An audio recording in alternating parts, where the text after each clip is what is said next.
What's up, everybody? I am back here again with another project for you guys, and just wanted to do a quick little tutorial on how to build a king-size bed frame on a budget, and it's really easy to do. So what I started with, actually, went to my local lumber yard and found some beautiful 2x10s, and what I did is actually bought a 2x10 in a 16-foot length and had them cut it in half for me.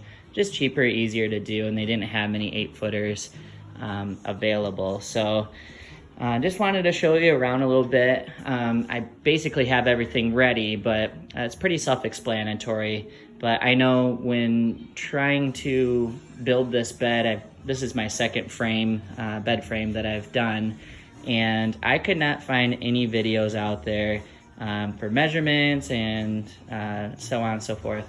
So I'll kind of talk you through it. Again, like I said, I bought some 2x10s. I measured them 80 inches. So top and end lengths are 80 inches.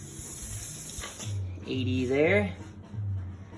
And what you'll do is I just cut it. Actually, my miter saw was not quite large enough. You need a 12-inch, and this is only a 10-inch miter saw. So I actually just used my circular saw and just put it on my sawhorses and cut it. So get all of those cut, everything put together. And then the 2x4 length here, from here to here, is actually 77 inches. So again, all four boards, here, here, and here, are all 80 inches. And then how you get that, the length to be correct for a typical king-size bed is actually 76 by 80. And I have my little cheat sheet here. I wrote everything down and just wanted to make sure I had it correct just in case we switch beds or anything like that.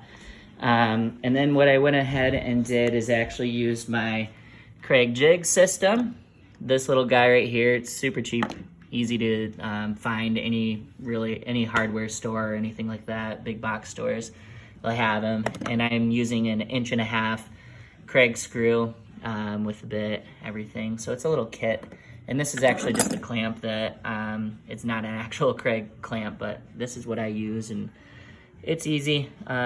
So what I have it set to actually, to do everything for this project, I have it set at 1/2 inch. Mine goes up to 1.5 inches. But for the screw length that I grabbed, and it's Sunday and the store here in town is closed, so I have to work with what I got. And I kind of wish that I could have gone a little bit larger on the screws for the Kreg cutout, but it'll be fine. So what I went ahead and did is I just plopped this over. I actually put a board underneath it just to kind of prop it up so I could get my Kreg screws in, so just like that, my clamp. But I just have everything together.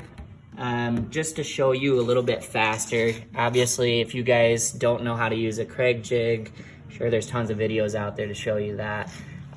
So what I went ahead and did to get my length correct, because they're all 80 inches, I wanted my front face, so this would be the footboard here. I wanted that to be covered, covering these boards here, just so you don't see that end piece.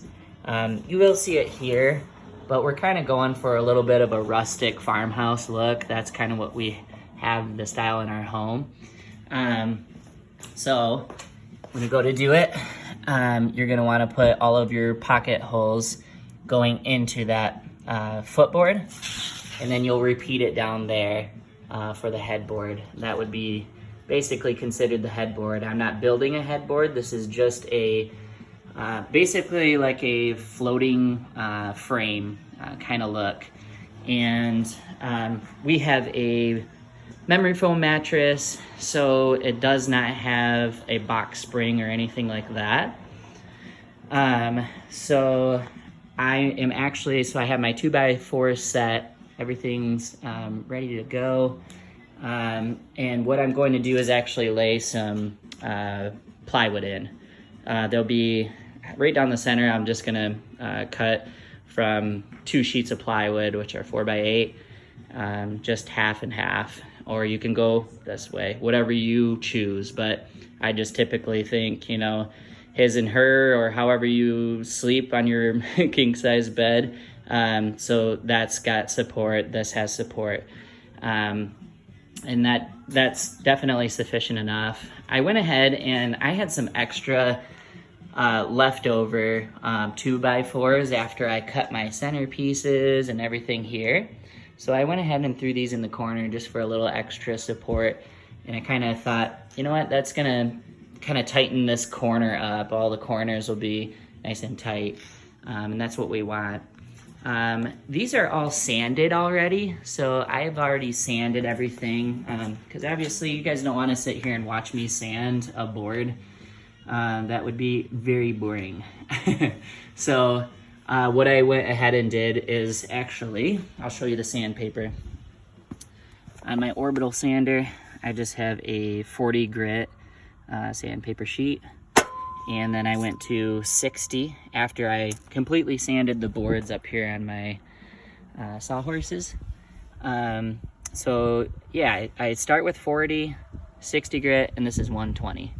And what that does, it's totally the rule when you're sanding any type of soft wood, because this is pine. And you want to start with an aggressive sandpaper, and then work your way up. So 40, 60, 120, and that gave it a really nice smooth finish. Came out really nice, and I got rid of all like the little stamps and writing and stuff like that, just because I want it to look nice. So yeah, that's basically it. And then for my legs, if you're wondering, how the heck is this gonna, you know, lay off the ground? So what I'll go ahead and do is actually use some black pipe. I just went to the local hardware store again, and I found, you know, flanges like this. And what it'll actually do is this flange will get screwed to the bottom of the bed here, there, and then this sits just like so.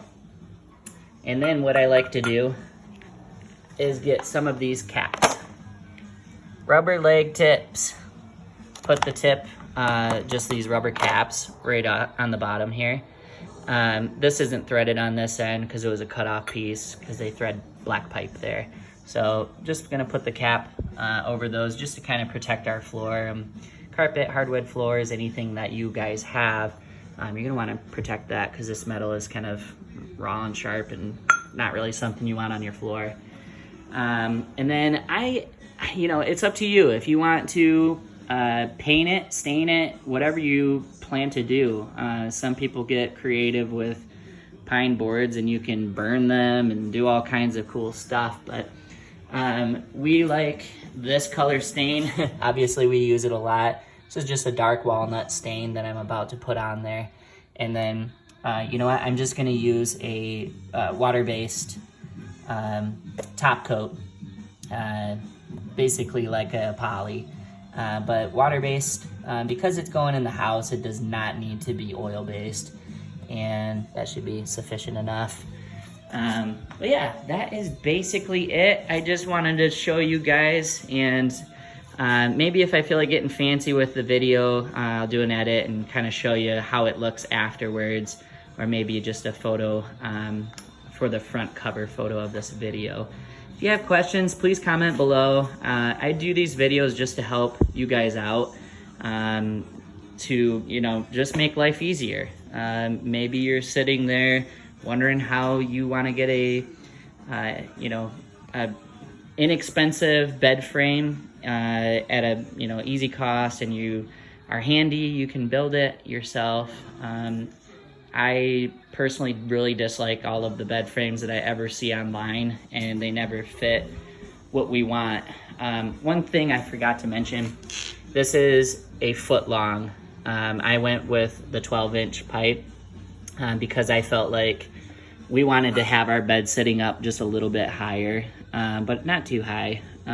Just, you know, just enough. So, and this is 1 inch pipe, 1 inch, 1 inch flange is what that's called, is a flange.